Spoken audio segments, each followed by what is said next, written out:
12वीं सदी का समय था और पुरी के पास एक छोटा सा गांव था, केंदली। यहाँ रहते थे महाप्रभु जगन्नाथ के परम भक्त और महान कवि जयदेव। जयदेव दिन भर अपनी लेखनी में खोए रहते थे और उनकी पत्नी पद्मावती बेचारी इस बात से परेशान रहती थी कि उनके पतिदेव को अपनी कविता के सिवा दुनिया की कोई खबर नहीं है। पद्मावती ने रसोई से आवाज लगाते हुए कहा, अरे ओ कविराज, क्या आज भी शब्दों को खाकर पेट भरने का इरादा है? सुबह से लिख रहे हो, जरा ये भी तो देखो कि रसोई में चूल्हा भी नहीं जला है। कम से कम जाके नदी में स्नान तो कराओ, शायद पानी की ठंडक से आपके दिमाग की कविता थोड़ी शांत हो जाए। जयदेव ने मुस्कुराते हुए जवाब दिया, पद्मा, तुम नहीं समझोगी। मैं आज उस शान के बारे में लिख रहा हूँ जहाँ स्वयं भगवान कृष्णा अपनी राधा रानी को मना रहे हैं। पर एक दुविधा है। मेरा मन कहता है कि प्रभु राधा के चरणों में झुक रहे हैं, पर मेरा हाथ रुक जाता है। क्या एक भक्त के चरणों में भगवान गिर सकते हैं? नहीं, ये तो पाप होगा। जयदेव इसी कश्मकश में उलझे थे। उन्हें लगा कि शायद स्नान करने से मन को शांति मिलेगी और सही शब्द मिल जाएंगे। वो अपनी ताड़ के पत्तों वाली पांडुलिपि वहीं छोड़कर नदी की ओर चल दिए। पद्मावती मन ही मन बड़बड़ाते हुए बोली, गए, फिर से अधूरे मन से गए। अब वहाँ नदी किनारे भी पत्थरों पर कविता ही खुरिद रही होंगी। हे जगन्नाथ, इन कवियों को संभालना एक तपस्या ही है। लेकिन जैसे ही जयदेव ओझल हुए, दरवाजे पर अचानक पदचाप सुनाई दी। पद्मावती चौंक गई। इतनी जल्दी जयदेव वापस आ गए? जयदेव का रूप धरे जगन्नाथ ने उतावलेपन में कहा, पद्मा, देखो मुझे स्नान के बीच में ही सही शब्द याद आ गए। जल्दी से मेरे कलम लाओ, कहीं ये दिव्या भाव उड़ ना जाए। पद्मावती ने हैरानी से पूछा, अरे आप तो अभी गए थे और गीली भी नहीं हुए, क्या पानी सूख गए या पानी देखकर ही भाग आए? जयदेव का रूप धरे जगन्नाथ ने नटखट मुस्कान के साथ कहा, अरे भाग्यवान, जब साक्षात ईश्वर शब्द बनकर उतर रहे हो तो प्यास और पानी कौन देखता है? लाओ कलम दो, आज ऐसी बात लिखूंगा जो इतिहास में दर्ज हो जाएगा। पद्मावती हैरान थी। आज उनके पति के चेहरे पर एक अलग ही चमक थी और उनकी आंखों में वही बड़ी बड़ी गोल आंखें जैसी झलक थी जो मंदिर के जगन्नाथ जी की है। पर बेचारी पद्मावती को क्या पता था कि आज जयदेव के रूप में स्वयं चक्का डोला उनके आंगन में पधारे हैं और आज वो खुद अपनी एक ऐसी सच्चाई लिखने जा रहे हैं जिसे लिखने की हिम्मत खुद जयदेव भी नहीं कर पा रहे थे। घर के अंदर एक बड़ा खेल चल रहा था। असली जयदेव नदी किनारे ठंडे पानी में डुबकी लगा रहे थे और यहाँ घर में नकली जयदेव यानी साक्षात जगन्नाथ जी पद्मावती के सामने हाथ धोकर बैठे थे। पद्मावती को कुछ अजीब तो लग रहा था, पर वो समझ नहीं पा रही थी कि गड़बड़ कहाँ है। पद्मावती ने थाली परोसते हुए थोड़ा ताना मारा, अजी सुनते हो, अभी तो आपने कहा था कि कविता पूरी करनी है, पर आप तो सीधे रसोई की तरफ भाग रहे हो। क्या आज शब्दों की जगह दाल चावल भोग लगाने का इरादा है? जयदेव का रूप धरे जगन्नाथ ने पेट पर हाथ फेरते हुए बड़ी मासूमियत से कहा, पद्मा, पेट में चूहे नहीं बल्कि पूरे गजानन दौड़ रहे हैं। आज काम बहुत भारी किया है मैंने। वो लिख दिया है जिससे लिखने के लिए सदियां बीत जाती है। अब जल्दी से थाली सजाओ, आज मुझे बहुत तेज भूख लगी है। पद्मावती ने थाली परोसी। आमतौर पर जयदेव थोड़ा सा खाकर उठ जाते थे, पर आज तो जैसे चमत्कार हो रहा था। सामने बैठे कविराज ऐसे खा रहे थे जैसे सदियों से भूखे हों। एक पूरी, दूसरी पूरी, फिर ढेर सारा साग और दाल। देखते ही देखते थाली साफ हो गई। पद्मावती ने हैरानी से अपनी आंखें फाड़कर पूछा, अरे आज क्या हुआ है आपको? कल तक आप आधा लड्डू भी मुश्किल से खाते थे और आज आधा पतीला ही चट कर गए।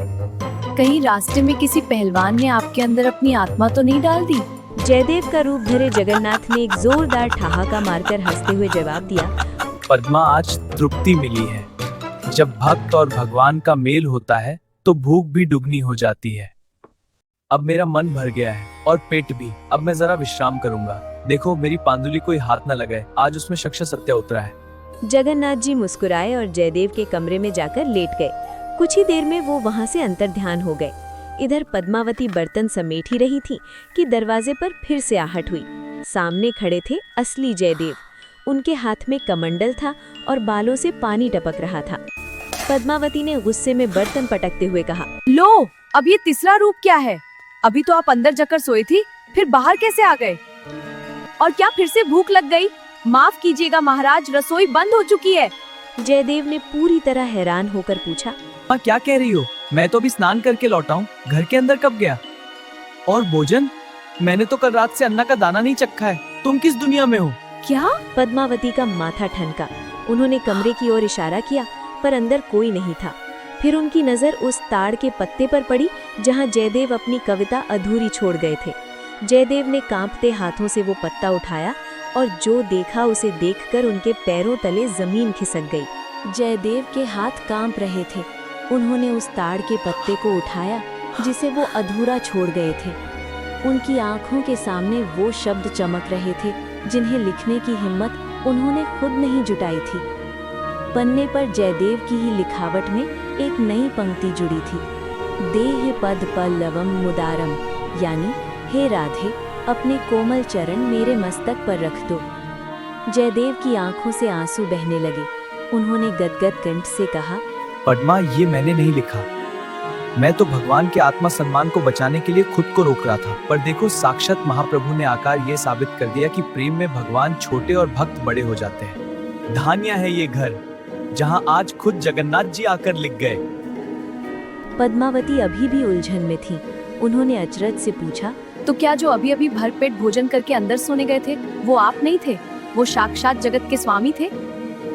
और मैं पगली उन्हें ताने मार रही थी कि आप पहलवान की तरह खा रहे हो। जयदेव ने भावुक होकर कमरे की ओर देखा और कहा, पद्मा, तुम कितनी भाग्यशाली हो। मैंने तो केवल उनकी महिमा लिखी, पर तुमने तो उन्हें अपने हाथों से भोजन कराया। जो भगवान पूरी दुनिया को पालते हैं, आज वो तुम्हारे हाथ की रोटियों के भूखे होकर यहाँ आए थे। पद्मावती पछतावे और खुशी के मिले जुले भाव से रोने लगी। प्रभु, मैंने उन्हें पहचाना तक नहीं। वो कितने प्यार से हंस रहे थे और बार बार भोजन मांग रहे थे। मुझे तो लगा कि शायद आज कविराज का मन बहुत खुश है, इसलिए इतना खा रहे, पर वो तो अपनी लीला दिखा रहे थे। जयदेव ने अपनी पांडुलिपि को अपने माथे से लगा लिया। उन्होंने देखा कि पन्ने पर स्याही अभी भी गीली थी, जैसे प्रभु अभी अभी कलम रख कर गए हों। उन्होंने हवा में हाथ जोड़कर कहा, हे चकाडोला, आज आपने सिद्ध कर दिया कि आप केवल मंदिर के मूर्ति में नहीं हैं, आप तो अपने भक्तों के घर आंगन में बसते हैं। तभी गांव के मंदिर से शंख की आवाज गूंजी। हवा में एक अलौकिक सुगंध फैल गई, जैसे चंदन और तुलसी की महक पूरे घर में समा गई हो। जयदेव को समझ आ गया था कि गीत गोविंद अब केवल उनकी रचना नहीं रही, ये तो स्वयं भगवान के हृदय की वाणी बन चुकी है। पद्मावती ने श्रद्धा से जमीन की उस धूल को माथे पर लगाया जहां प्रभु के कदम पड़े थे। वो समझ गई थी कि आज के बाद उनका घर कोई साधारण घर नहीं, बल्कि एक तीर्थ बन गया है।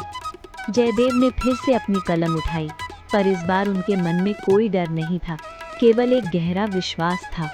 जयदेव की कविता गीत गोविंद की ख्याति हवा की तरह पूरी और उसके आसपास के राज्यों में फैलने लगी। लोग कहने लगे कि जयदेव के शब्द नहीं बल्कि साक्षात जादू है। लेकिन जहाँ रोशनी होती है वहाँ परछाई भी होती है। पुरी के तत्कालीन राजा, जो खुद को एक महान विद्वान और कवि मानते थे, उन्हें ये बात रास नहीं आई। राजा ने दरबार में अपने मंत्रियों से चिढ़ते हुए कहा, ये कैसे संभव है कि एक साधारण काव्य की रचना की चर्चा मेरे राज्य के कोने कोने में हो रही है? क्या मेरी लिखी गीत गोविंद किसी से कम है? मैंने भी तो प्रभु की महिमा गाई है, फिर लोग केवल जयदेव के पीछे क्यों पागल है? राजा के एक चापलूस मंत्री ने आग में घी डालते हुए कहा, महाराज, सुना है जयदेव दावा करते हैं कि उनकी पांडुलिपि में स्वयं जगन्नाथ जी आकर सुधार किया है। ये तो सरासर झूठ और ढोंग है। प्रभु केवल राजाओं की सुनते हैं, किसी गांव के कवि की नहीं। राजा का अहंकार जाग उठा। उन्होंने आदेश दिया, जाओ और जयदेव को ससम्मान दरबार में लाओ। हम खुद देखें कि उनके शब्दों में कितना दाम है। और हाँ, मेरी लिखी हुई पुस्तक भी तैयार रखो। आज फैसला होगा कि कौन सी रचना महाप्रभु के चरणों में बैठने योग्य है। जब जयदेव दरबार में पहुंचे तो राजा ने भारी आवाज में कहा, कविराज, सुना है आपकी कविता ने धूम मचा रखी है। हम दोनों ने ही भगवान के लिए काव्य लिखा है, पर मेरे मन में एक शंका है, तो क्यों न इससे स्वयं महाप्रभु पर ही छोड़ दिया जाए। जयदेव ने हाथ जोड़कर शांति से पूछा, महाराज, मैं तो केवल एक तुच्छ सेवक हूँ। मेरी रचना और आपकी रचना में तुलना कैसा? पर आप जो परीक्षा लेना चाहे, मुझे स्वीकार है। राजा ने एक योजना बनाई और मुस्कुराते हुए कहा, आज रात कपाट बंद होने से पहले हम दोनों की पुस्तकें भगवान जगन्नाथ के विग्रह के पास रख दी जाएगी। सुबह जब कपाट खुलेंगे तो जिसकी पुस्तक प्रभु के हाथों में होगी या उनके सबसे पास होगी, वही असली गीत गोविंद मानी जाएगी। पूरी रात जयदेव मंदिर के बाहर धरती पर बैठकर कीर्तन करते रहे, जबकि राजा महल में बैठकर अपनी जीत के सपने देख रहे थे। राजा को पूरा भरोसा था कि उनकी सोने के अक्षरों वाली भारी पुस्तक ही प्रभु को पसंद आएगी। सुबह होने का इंतजार पूरे शहर को था। जैसे ही भोर की पहली किरण फूटी, मंदिर के कपाट जैसे ही खुले, धूप और दीप की सुगंध के बीच सबकी निगाहें सीधे महाप्रभु जगन्नाथ के रत्न सिंहासन पर टिकी थी। राजा अहंकार के साथ आगे बढ़े। उन्हें लगा कि उनकी रेशमी मखमल में लिपटी और सोने की स्याही से लिखी पुस्तक ही प्रभु के पास होगी, लेकिन वहाँ का दृश्य कुछ और ही था। राजा की भारी भरकम पुस्तक भगवान के चरणों से बहुत दूर फर्श पर एक कोने में गिरी पड़ी थी, जैसे उसे किसी ने वहां फेंक दिया हो। जबकि जयदेव की वो साधारण सी ताड़ के पत्तों वाली पांडुलिपि साक्षात महाप्रभु के श्रीहस्त अर्थात हाथों के पास टिकी थी, मानो प्रभु उसे पूरी रात अपने हृदय से लगाकर बैठे हों। राजा का चेहरा पीला पड़ गया। उन्होंने गुस्से और अविश्वास में चिल्लाकर कहा, ये नहीं हो सकता, ये जयदेव की कोई चाल है। पुजारी, क्या तुमने रात में किसी को आने दिया? मेरी इतनी सुंदर पुस्तक नीचे कैसे गिरी? तभी गर्भगृह से गंभीर और अलौकिक आवाज गूंजी, जिसे सुनकर वहां मौजूद हर व्यक्ति का शरीर रोमांच से भर गया। वो साक्षात महाप्रभु का संकेत था। राजा को महसूस हुआ जैसे कोई उनसे कह रहा हो, राजन, मुझे सोने के अक्षर नहीं, प्रेम के शब्द प्रिय है। जयदेव ने अपनी आत्मा से लिखा है, तुमने अपने अहंकार से। राजा के घुटने कांपने लगे। उनका सारा अभिमान एक पल में टूटकर बिखर गया। उन्होंने मुड़कर देखा, जयदेव दूर खड़े होकर हाथ जोड़े भगवान के दर्शन कर रहे थे। उनके चेहरे पर न कोई जीत का गर्व था, न राजा को नीचा दिखाने की खुशी। राजा दौड़कर जयदेव के चरणों में गिर पड़े और फूट फूट कर रोने लगे। क्षमा करे कविराज, मुझे क्षमा करे। मैं अपने शक्ति और धन के मध्य में इतना अंधा हो गया था कि भक्ति और अहंकार के बीच का अंतर ही भूल गया। आपकी रचना सत्य है, क्योंकि इससे प्रभु ने खुद स्वीकार किया है। जयदेव ने तुरंत राजा को उठाकर गले लगा लिया और बड़ी विनम्रता से कहा, महाराज, ना ये मेरी जीत है, ना ही आपकी हार। ये तो केवल उस लीलाधर की मर्जी है। हम दोनों ही उनके सेवक हैं। आपकी पुस्तक में भी तो उन्हीं का नाम है। उसे चरणों से दूर न समझे। राजा ने उसी क्षण घोषणा की कि आज से मंदिर के हर अनुष्ठान में प्रभु के सोने के समय और उठने के समय केवल जयदेव का गीत गोविंद ही गाया जाएगा। पूरी नगरी जय जगन्नाथ के नारों से गूंज उठी।